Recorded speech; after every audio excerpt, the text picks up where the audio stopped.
Bueno, estando en la página 10 de tu libro, ahora sí ya entrando en acción, vamos a hacer algo que se llama niveles de profundidad, no niveles de dificultad. Eso es diferente, eso después lo vamos a ver.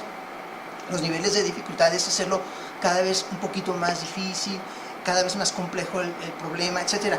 En este caso, como empezamos prácticamente desde cero, vamos a ver niveles de profundidad. Tu libro está dividido en 5 bloques. Estos 5 bloques tienen al mismo tiempo 4 secuencias cada bloque. Entonces lo que vamos a hacer es trabajar por niveles de profundidad. Primero voy a hablar de profundidad 1, hablando en términos generales cada una de las secuencias, cuál es su característica o qué quiere decir cada una.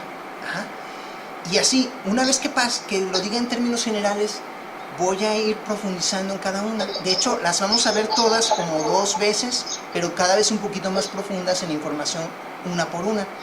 Y ya después, en otra clase, vamos a ver cada una ya con profundidad máxima. Es decir, ahorita lo importante es hablar de generalidades para que sepas de qué se va a tratar todo el curso y que tengas una idea general, pero al mismo tiempo con elementos muy específicos de qué es lo que vamos a ver, para que si tú tienes alguna duda de qué quiere decir tal o cual cosa, dices, entonces me voy sobre el video básico donde aparecen las generalidades y ya sé. Por ejemplo, en la primera secuencia, en la secuencia 1, dice multiplicaciones y divisiones con números enteros. Entonces, números enteros, esta es la secuencia 1. Luego la secuencia 2, digamos, números enteros sería así, ¿no? Ese es un número entero. Ahora, la secuencia 2, déjame borrarle aquí. Ahorita siempre le voy a borrar nada más aquí. A ver si no se pasma o algo. Ahí está. Muy bien. La secuencia 2 del mismo bloque 1 dice productos y cocientes de potencias enteras. Un producto es lo mismo que hablar de una multiplicación. Entonces una multiplicación se representa así, se representa así, se representa así. A partir de segundo de secundaria ya no se representa como un signo de por, ¿ok? Ya no le vamos a poner signo de por, porque eso sería confundirlo con X. Y esto es producto, multiplicación, multiplicación, multiplicación así, y también se representa una multiplicación así, ¿ok? Con un número afuera y con algo dentro de los paréntesis. Y también, por último, una multiplicación es así, con un signo afuera y con paréntesis adentro, ¿ok? Eso es lo que vamos a decir de productos, ¿no? Y luego dice de cocientes. ¿Qué son los cocientes? Los cocientes son las divisiones que se representan así, se representa así o se representa así. Una división también puede ser, de hecho, pues una fracción es una división.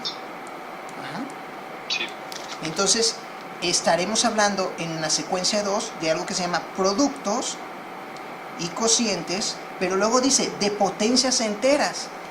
Potencias enteras. ¿Qué significa potencias enteras? Que a cualquier número, digamos a un número 2, lo vamos a elevar a la potencia 2, y esta potencia es una potencia entera, un número entero, diferente a lo que sería una potencia fraccionaria. Por ejemplo, esto. Sí existen las potencias fraccionarias, pero esas no se van a ver en la secuencia 2, ¿ok? Y luego dice productos y cocientes de potencias enteras. Lo mismo que estamos haciendo, que vamos a hacer con la multiplicación, lo vamos a hacer en la división, en los cocientes, que es división. Entonces, para hacer eso tendríamos que tener 3 al cuadrado, por ejemplo, sobre cualquier número, ¿no? 4 al cuadrado, por decir, ¿no? Entonces esto también lo vamos a trabajar, ¿ok? Después me voy a ir a profundidad 2 para que se entienda qué significa esto que vamos a hacer. Esto que estamos haciendo aquí es el cociente de potencias enteras, ¿ok? Es para que vayas entendiendo el lenguaje matemático, ¿no? ¿Ok? Bien, entonces vamos con la secuencia número 3 del mismo bloque 1. La secuencia número 3 dice: relaciones entre ángulos y rectas paralelas cortadas por una transversal. ¿Tienes idea de lo que quiere decir esto? Dice relaciones entre ángulos. Primero, ¿qué es un ángulo? Pues el nivel. O sea, sí sé qué es, pero no lo sé explicar más bien. Ok, no te preocupes, sí. Ok, ahora vas a aprender vas a saber cómo explicarlo. Un ángulo se genera por dos segmentos, ¿no? Pues qué chido, ¿no? Un ángulo se genera por dos segmentos. Pero, o sea, entonces explíqueme qué es un segmento. Bueno, un segmento es tan sencillo como decir que es una línea. Una línea recta es un segmento. Y un segmento está formado por algo que se llama nodos. Un segmento se genera por un nodo de este lado, un nodo inicial y un nodo final. O sea, no puede existir un segmento si no existen dos nodos. Aquí tenemos un nodo y aquí tenemos otro nodo. Entonces, este es el segmento. Pero dice relaciones entre ángulos y rectas paralelas. Ok, lo que tenemos que hacer es entender qué significa un ángulo. Un ángulo se genera cuando tú utilizas dos segmentos. Aquí tienes solo un segmento. Okay. El ángulo se genera cuando produces, con apoyo de otro segmento, una apertura, así se llama, ángulo o apertura.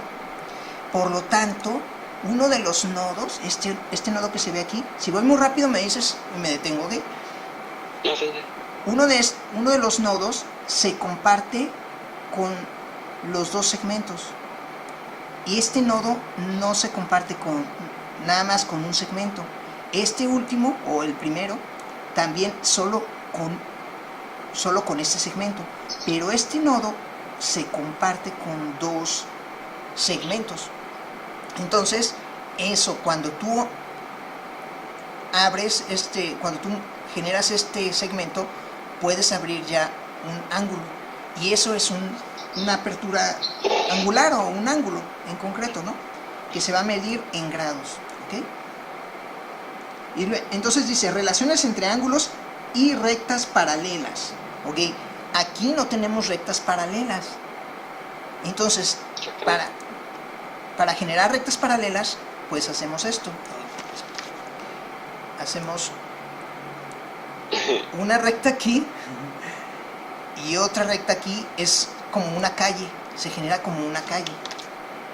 De hecho, la banqueta de enfrente de la calle es paralela a la banqueta por la que tú vas caminando. Entonces, ¿cómo generas un ángulo aquí? Porque dice relaciones entre ángulos y rectas paralelas. Oh cielos, bueno, no, aquí no hay ningún ángulo, porque a diferencia de aquí, donde sí se comparten dos nodos, aquí no se comparten ningún nodo. Los nodos están por separado. Aquí está uno, aquí está otro, aquí está otro y aquí está otro.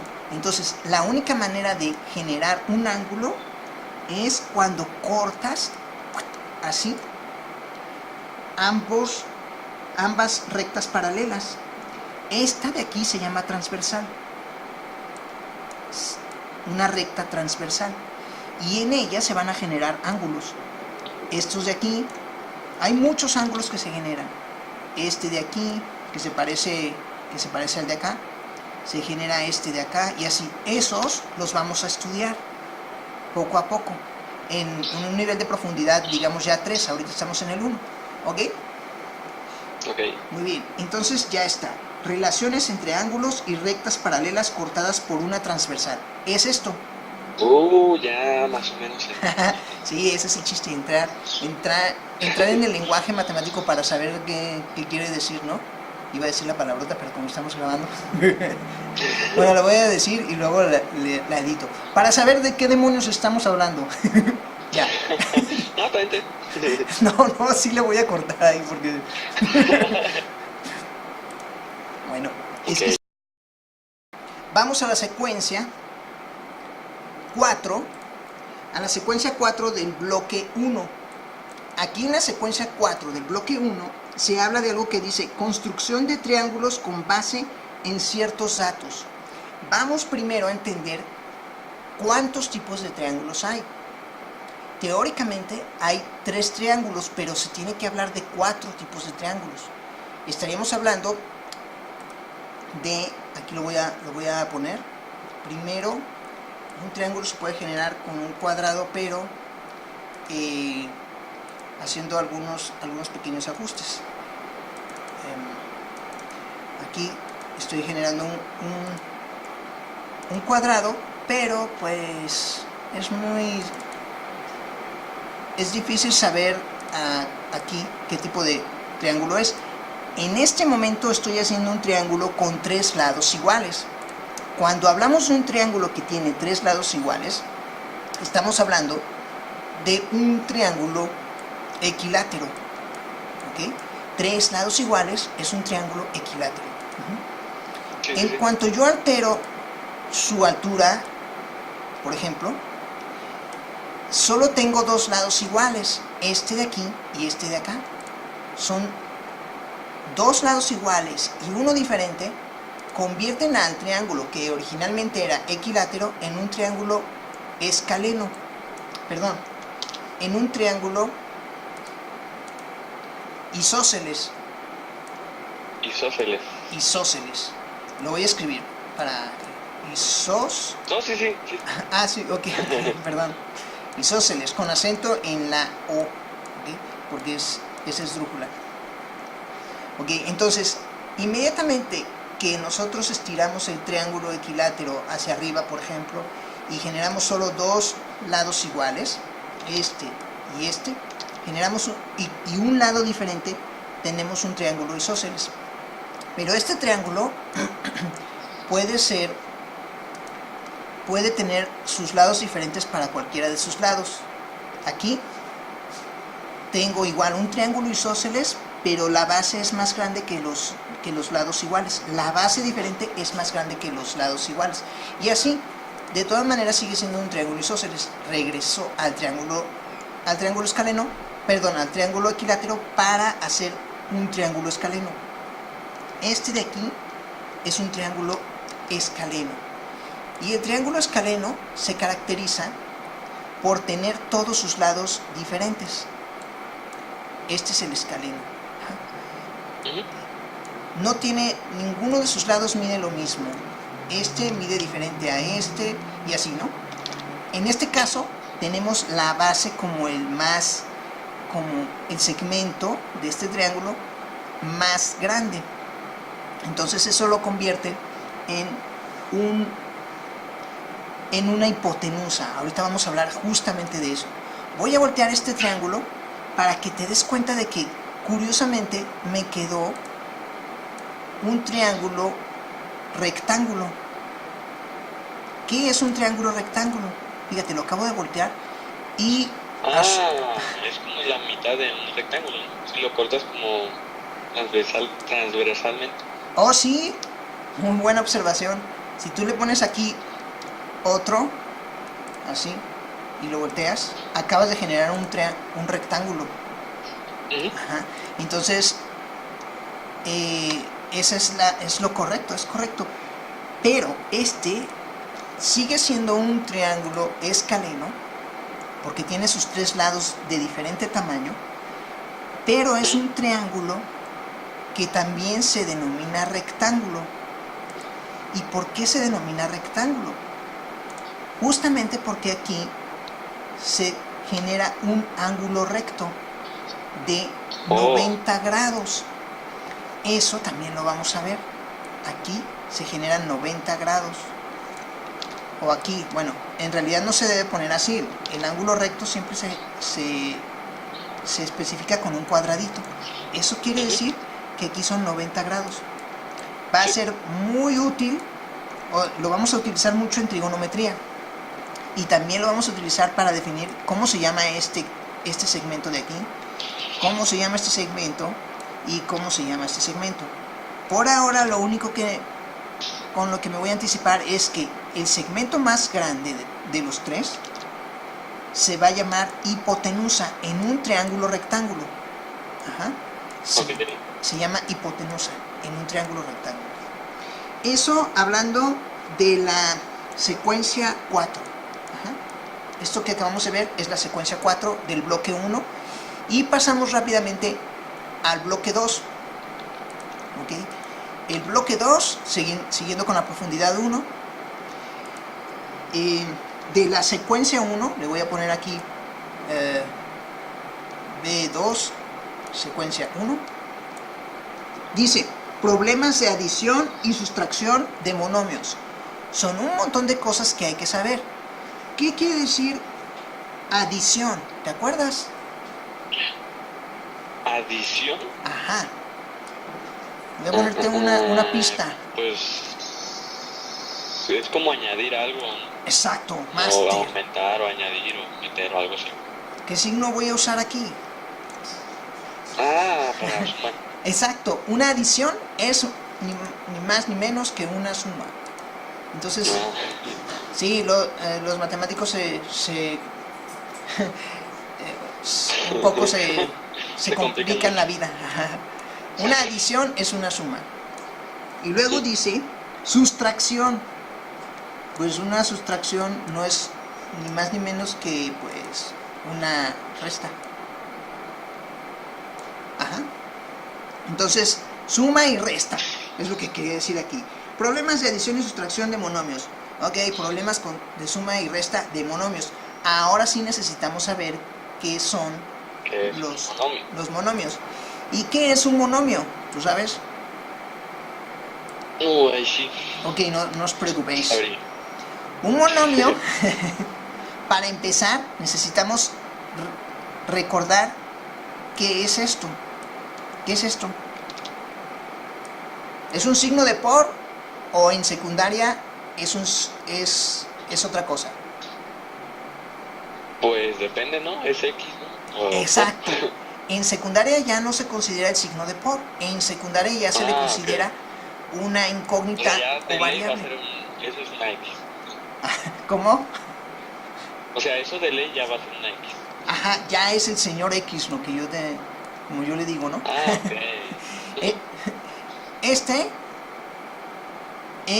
se denomina, cuando tú lo tienes así solito, vamos a ver aquí, M igual a T. Ahorita te voy a decir qué significa. Más bien es al revés. Primero tenemos que saber qué es T, qué es un término. En realidad T es un término. Término está compuesto por una literal, a esta se le llama literal, o letra, pero en términos matemáticos le dicen literal. Está compuesto por un coeficiente. El coeficiente siempre va a ir al lado de la literal y siempre va a tener una multiplicación escondida, una multiplicación implícita. Este es el coeficiente. En este caso, como tenemos una X aquí, por ejemplo, igual que acá, pues entonces le ponemos, ¿cuántas X tenemos? Pues una X. Pero eso se sobreentiende y por eso nunca ponemos una X, nada más ponemos X, pero sabemos que aquí escondido hay un 1. Ajá. Ok. Después de eso, un término tiene más cosas. ¿Qué son las cosas que además tiene el término? El término debe tener un exponente. En este caso, su exponente escondido es 1. Está elevado a la primera potencia. Aquí también está escondidito el 1, pero como está elevado a la primera potencia, no se pone. ¿Ok? No es necesario. Aquí lo estoy desglosando, ¿ok? Aquí lo estoy dejando como las cosas que tiene escondidas, y aquí estoy mostrando todo lo que tiene. Luego, entonces aquí le vamos a poner que de este lado tiene un exponente o potencia, ¿no? Exponente o potencia, ¿ok? Entonces, además tiene, este señor X tiene un signo, y el signo siempre va al lado del coeficiente. En este caso, el signo de este término es signo positivo, que también estaría aquí, pero escondido. O sea, aquí sabemos que pues es un más X, entonces no se pone, porque se sobreentiende que es positivo X, pero aquí lo estoy mostrando para que se sepa bien a bien qué es, ¿no? Entonces, por lo tanto, también tiene un signo, ¿no? Un término tiene todo esto: signo, coeficiente, multiplicado por la literal y un exponente. Y por último, él tiene un denominador 1. Todo este es un término completo. También el denominador está escondido, porque siempre hay que recordar que 2, por ejemplo, 2 sobre 1 siempre va a ser igual a 2. Ajá. Entonces por eso no se pone, pero en este caso lo estoy expandiendo, ¿no? Para que se vea todo lo que significa en realidad un término. Un término está compuesto por todo esto. Ajá. Signo, coeficiente, multiplicado por la literal, con un exponente elevado a la primera potencia y dividido entre 1. Ajá. Comúnmente conocido como solamente X. O sea, en resumidas cuentas, este término tiene todo esto, pero no se pone porque se sobreentiende que tiene todo esto.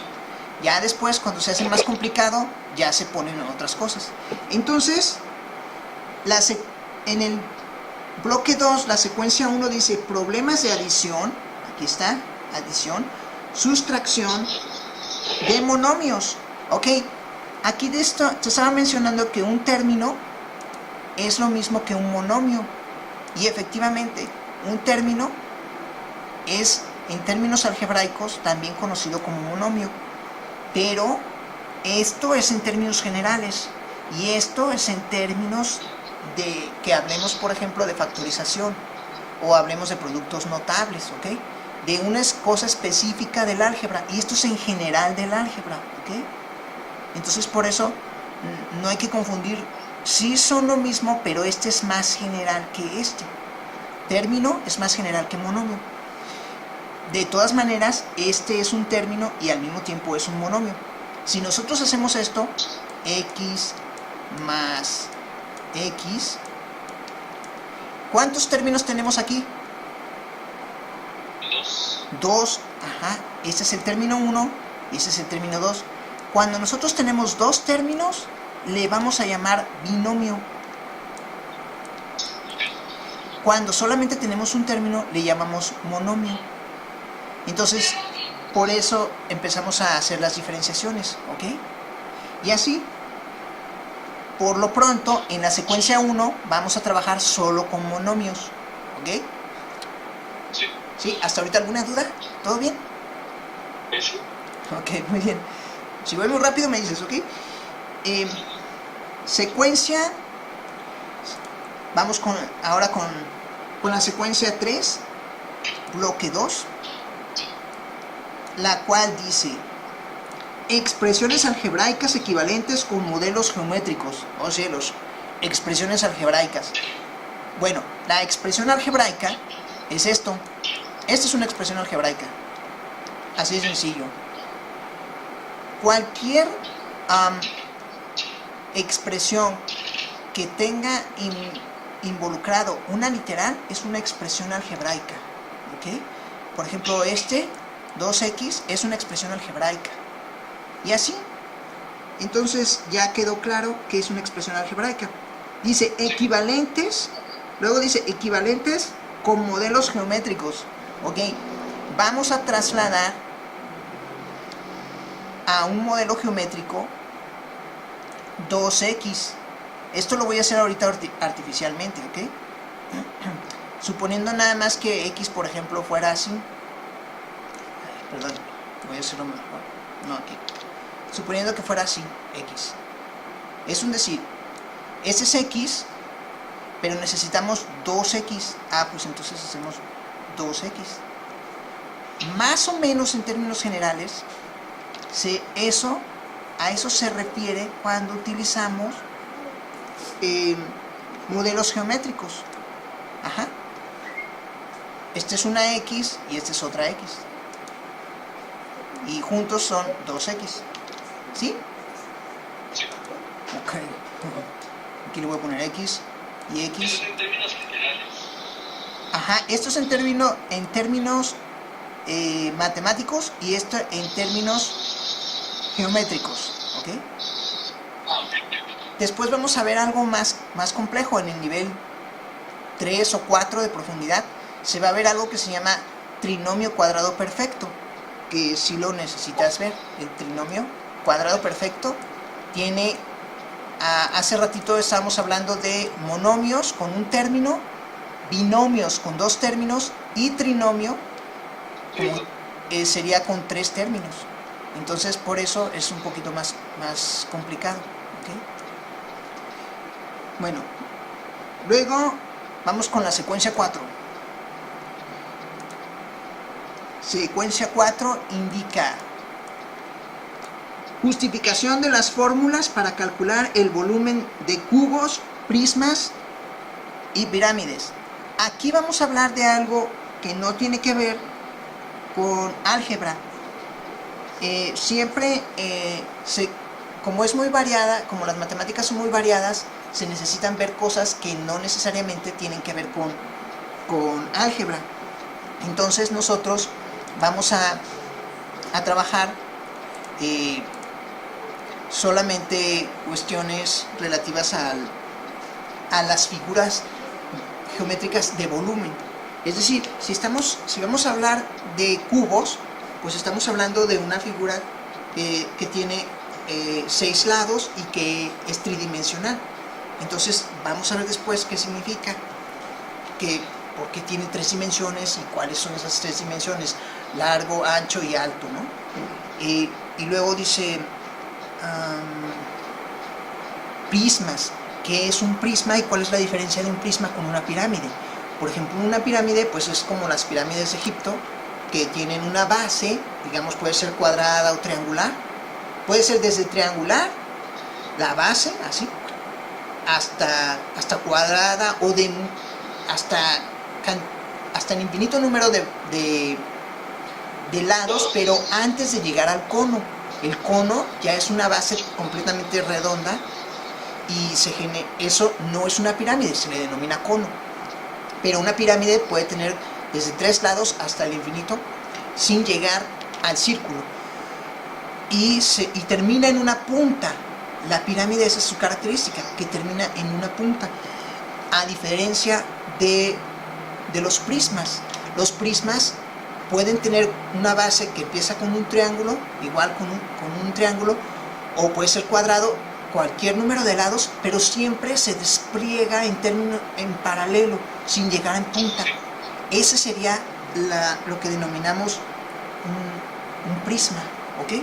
Entonces, básicamente con esto estamos viendo 2 bloques. Ya vimos hasta la secuencia 4. En este video vamos a ver hasta el tercer bloque y nos vamos a aventar a la secuencia 1, 2, 3, 4 del tercer bloque, ¿ok? Va, voy con el siguiente. Yo sé que voy un poquito rápido, pero digamos que así quiero hacer el día de hoy la clase dinámica para manejar la profundidad más o menos tranquila y que de ahí nos despleguemos después a algo más complejo, ¿no? Primero lo básico y luego lo complejo. Ok, entonces, bloque 3. Del bloque 3 estaremos en la secuencia 1. ¿Qué dice? ¿Alcanzas a ver tú qué dice ahí en la página 10? ¿En qué parte? Bloque 3, secuencia 1.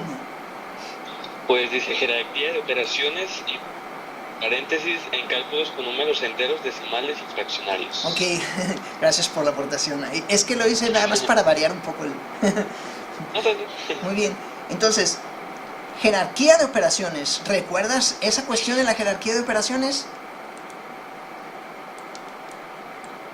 Cuestión de qué operación. Estábamos hablando de paréntesis, sumas, restas, paréntesis, es Sí, decir... sí, recuerdo eso, pero la cuestión. Ajá, sí, ok, entonces, a ver, vamos a hacer una pequeña pausa. Espera. Okay. Muy bien, esto es lo que tendríamos como base para la cuestión de la secuencia 1 en jerarquía de operaciones del bloque 3. Primero se resuelven los corchetes y los paréntesis, después las potencias y raíces, luego las multiplicaciones y las divisiones, y después las sumas y restas. Sin embargo, Okay. algo que yo siempre he mencionado es que tenemos que ser muy precavidos, porque esto sí funciona, pero no siempre es así. El otro día vimos que hacíamos esto, ¿no? Por ejemplo, 3 multiplica a 6 más 4. Perdón, a 6 más 4. Si hablamos de jerarquía de operaciones, dice que debemos resolver los paréntesis primero. ¿Ok? Si resolvemos los paréntesis, hay que dejarlo bien entendido. Aquí intenta explicar que primero se van a quitar los paréntesis. Pero para que quitemos los paréntesis, tenemos que resolver esta suma. Entonces, ahí entra un poco en contradicción, ¿no? Si dice que primero resolvemos los paréntesis y tenemos que hacer una suma, entonces, por eso debemos ser muy cuidadosos. Porque efectivamente... Más bien solo te están diciendo, tú te tienes que deshacer de los paréntesis, pero tú eras como, entonces para poderte deshacer de ellos tienes que hacer esa como sumita que está allá adentro. Exactamente. Entonces, ¿a quién le hago caso, verdad? O empiezo primero por esto, o empiezo primero por esto. Bueno, tú muy bien lo has explicado, lo has dicho muy bien. Pues es que en realidad hay que matar 2 tiros de un pájaro. Cuando, cuando hagas esta suma, pues bueno, vas a empezar primero por esto. Pero al hacer esta suma, vas a empezar a quitar también después los paréntesis. Entonces, no necesariamente siempre es así, de que hablemos primero de corchetes, de trabajar corchetes y paréntesis y luego las sumas, ¿no? Pues aquí ya sabemos que si hacemos la solución y la pasamos para acá, pues entonces tendríamos que hacer esto, 3 y luego 10 y no se ha quitado el paréntesis. Ya hicimos una suma y no hemos quitado el paréntesis. Entonces, pues para quitar el paréntesis hay que multiplicar y nuestro resultado sería 30. O sea que primero hicimos esto y luego hicimos esto. Pero esos son solamente enfoques, ¿no? Algún maestro me dirá, no, pero es que estás quitando el paréntesis sin importar, o sea, esto es secundario. El hecho de que estés haciendo esta suma es secundario, lo que estás resolviendo son los paréntesis. Varios maestros, he tenido cierto debate con ellos que me lo han mencionado y en cierta forma tienen razón, y también yo en cierta forma tengo razón. Entonces, para no pelearnos, nada más tenemos que tener cuidado a qué nos vamos a referir cuando hablemos de jerarquía de operaciones. Si dice que primero luego esto y así, entonces tenemos que ver cómo se van a resolver las cosas según el caso. Yo siempre les digo que hay que trabajar solamente de acuerdo con la situación, de acuerdo con el caso. O sea, o el problema que te den. Ajá. Bueno, ok. Esa fue la secuencia 1 del bloque 3. Después viene la secuencia, con este, pues termino aquí. Secuencia 2 del bloque 3, del mismo bloque 3. Problemas multiplicativos que implican el uso de expresiones algebraicas. Ok. ¿Qué es una expresión algebraica? la regla general. Pues, Ajá, X, por ejemplo. sí. X, por ejemplo. Sí, perdón. Claro que sí, X es una expresión algebraica. Y luego dice problemas multiplicativos. Entonces, ¿qué le hacemos a esa X? La multiplicamos o en paréntesis. Exacto, la metemos entre paréntesis. Y luego dice que impliquen el uso de expresiones en plural. Aquí tenemos solo una. Estamos hablando en particular. Entonces, si dice que impliquen el uso de expresiones en plural, ¿qué haríamos? ¿En plural o algebraica? Sí, porque dice, esta es una expresión algebraica. Solo una, ¿no? Ajá. Ajá, solo una. Pero dice expresiones. Ah, ok, sí, Ajá. sí, sí. Se me fue el rollo a mí No, también. no te preocupes. Perdón, pues, ¿cómo se hace esto? Con binomios, ¿no? Que serían Exacto. dos expresiones algebraicas. Ajá, ponemos otra expresión algebraica aquí. Y ya tenemos dos expresiones. Esta sería la segunda. Pero Ok. si te fijas, las dos están separadas. O sea, no están. Esta, por ejemplo, X más X, aquí son dos expresiones efectivamente, pero no están aisladas por paréntesis, están juntas. Eso significa que si nosotros sumamos, por ejemplo, si tuvieras una taza más una taza, pues tienes dos tazas. Ajá. Es lo primero que se me ocurrió porque vi ahorita mi taza de café. Entonces, pero aquí estás haciendo una multiplicación donde los dos términos, las dos expresiones están separadas. Y eso genera, pues después sí, va a ser x por x. Aquí ya se genera otro valor diferente, x cuadrada. Ah, cierto. Ajá. Entonces, en una multiplicación se genera este tipo de cosas. Y eso es lo que dice aquí, problemas multiplicativos, porque hay una multiplicación. Con expresiones algebraicas. Ajá, exacto, máster.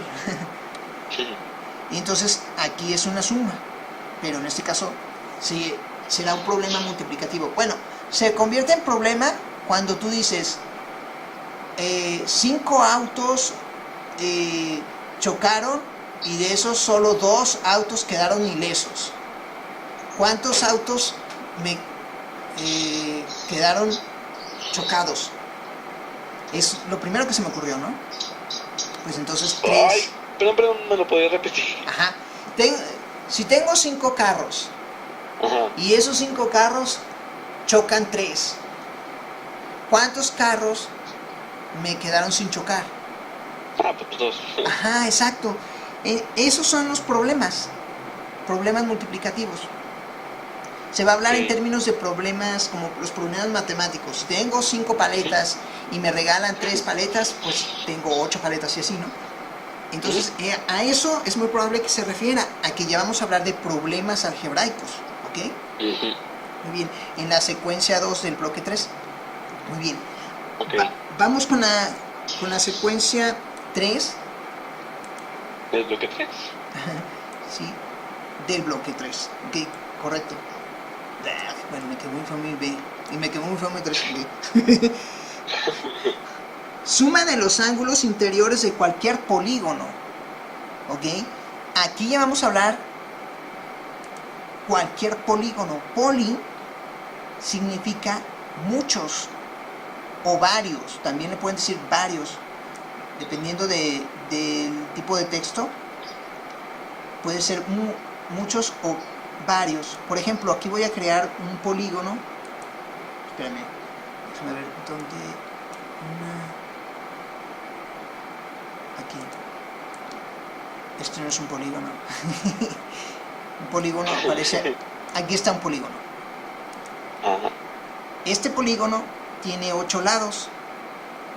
1, 2, 3, 4, 5, 6, 7, 8. 1, 2, 3, 4, 5, 6, 7, 8. Okay. A este polígono se le llama octágono. ¿Okay? Este octágono dice características de los polígonos que... No, perdón, suma de los ángulos interiores de cualquier polígono. Entonces, debemos observar dónde es interior y dónde es exterior. Interior es, por supuesto, aquí. Y exterior es acá. Ajá. Entonces, vamos a analizar estos ángulos. Y luego Ok. los vamos a sumar. Para descubrir cuánto mide este ángulo, cada ángulo, vamos a dividir siempre 360 entre el número de lados de los que estemos hablando. Entre 8. Ajá, entre 8. Pero lo voy a dejar aquí en suspenso, porque después vamos a ver qué es lo que sucede con esa... Perdón, aquí sería entre 8. No le hagas caso a este. Entre 8. Entonces veríamos qué es lo que resulta. Y luego dice que suma, que vamos a sumar los ángulos interiores de cualquier polígono. Entonces ya veremos de qué hablamos cuando... Pero por lo pronto, por ahora es suficiente teniendo el dato de que estos son los ángulos internos. Por ejemplo, te pueden generar un problema así, donde te pongan un triángulo adentro y te digan, bueno, ¿cuánto mide este? Lo hice muy feo, ¿no? Pero te pueden decir así, ¿no? ¿Cuánto mide este ángulo y en relación con lo demás, cuánto mide el resto y cuánto mide este y así, ¿no? Eso es lo que te podrían poner de problemas. Bueno, ok. Entonces, esa fue la secuencia 3 del 3. Ahora vamos con la última, la secuencia 4 del bloque 3. Esta nos dice características de los polígonos que permiten cubrir el plano. Bueno, aquí tenemos un polígono y después vamos a hablar de qué significa plano. Ajá, a qué nos referimos con el plano y qué significa cubrir. Espérame un momento.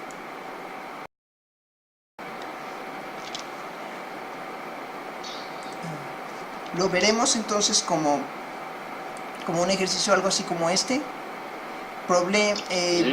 Cubre el siguiente plano que se encuentra en proceso de teselación sin dejar huecos y así, ¿no? Utilizando para ello figuras geométricas, ya sea regulares o irregulares. Aquí está utilizando regulares, ¿no? Estas figuras pueden ser el triángulo equilátero, etcétera.